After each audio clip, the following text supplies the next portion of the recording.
तरुणीला मारहाण केल्यानंतर एका वॉचमॅनला मारहाणीच्या जुन्या गुन्ह्यात ताब्यात घेतलेल्या गोकुळ झाला आज 14 दिवसाची न्यायालयीन कोठडी झालेली आहे।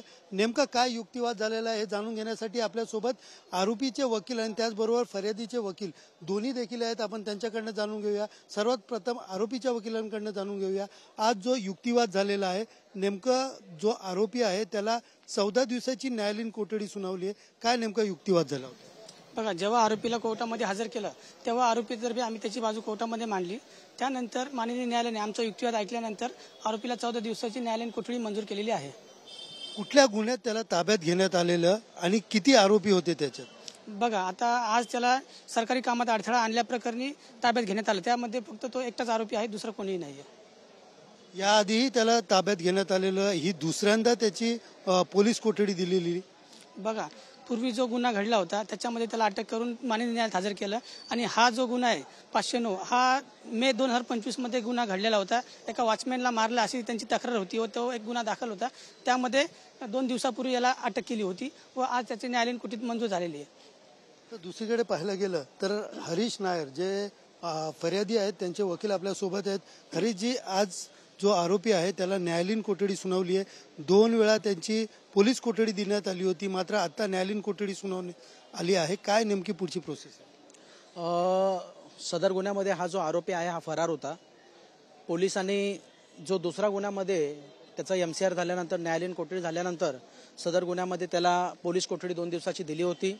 सदर पोलीस कोठडीमध्ये त्याच्याकडून त्यांनी ज्या वेपननी ज्या हत्याराने ते वार केले होते ते जप्त करण्यात आलेले आहेत आणि 2 दिवसांच्या पोलीस तपासामध्ये आम्हाला जे पाहिजे होतं पोलिसांना ते सगळं त्याचा योग्य तो तपास केलेला आहे आणि सदर गुन्ह्यामध्ये पोलिसांनीच आज 14 दिवसाची न्यायालयीन कोठडी मेहरबान कोर्टाला मागितली होती आणि त्यानुसार मेहरबान कोर्टाने ती मंजूर केलेली आहे।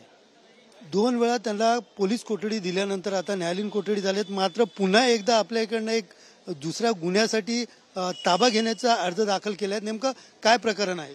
जी, रिसेप्शनिस्ट मारहाण प्रकरणामध्ये हा आरोपी पोलीस कोठडीत असताना पोलिसांशी यांनी अरेरावी केली, तिथे धुमाकूळ घातला होता, पत्रकारांना सुद्धा धमक्या देत होता, बेशिस्तपणे वागत होता आणि याच कोठडीत असताना त्यांनी पोलिसांसोबत सरकारी कामात अडथळा आणला आणि त्याबाबत मानपाडा पोलीस स्टेशन येथे नुकताच त्याच्याविरुद्ध गुन्हा रजिस्टर क्रमांक 881/2025 भारतीय न्याय संहिता 2023 चे कलम 132 पूर्वीचा जो फौजदारी प्रक्रिया संहिता 1973चा कलम 353 अन्वये गुन्हा दाखल झालाय आणि त्याच्यामध्ये मेहरबान कोर्टाने आज त्याला मानपाडा पोलीस स्टेशननी त्याचं ताब्याचं पत्र दिलं होतं, त्याच्यामध्ये त्याचा ताबा देण्याचा अर्ज मंजूर केलेला आहे।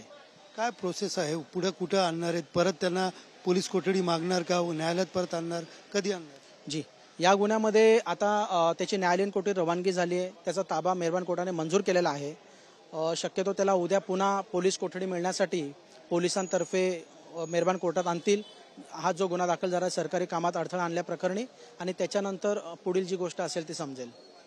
एकंदरीत पाहायला गेलं तर गोकुळ झा याचे दिवसेंदिवस याच्या अडचणीत वाढ होत आहेत। 2 पोलीस कोठडीनंतर आज न्यायालयीन कोठडीत गेला असेल तरी सरकारी कामात अडथळा घालण्याचा जो गुन्हा दाखल नवीन गुन्हा दाखल झालेला आहे त्या केसमध्ये सुद्धा त्याची पोलीस कोठडी ही मिळण्याची शक्यता वर्तवली जात आहे। यामुळे उद्या पुन्हा एकदा गोकुळ झाला न्यायालयात हजर करणार आहे आणि त्यावेळेला नेमकं न्यायालय काय आदेश देतं याकडे सगळ्यांचं लक्ष लागलं आहे। कॅमेरा पर्सन गणेश रहाटेसह सुनील जाधव, TV9 मराठी, कल्याण।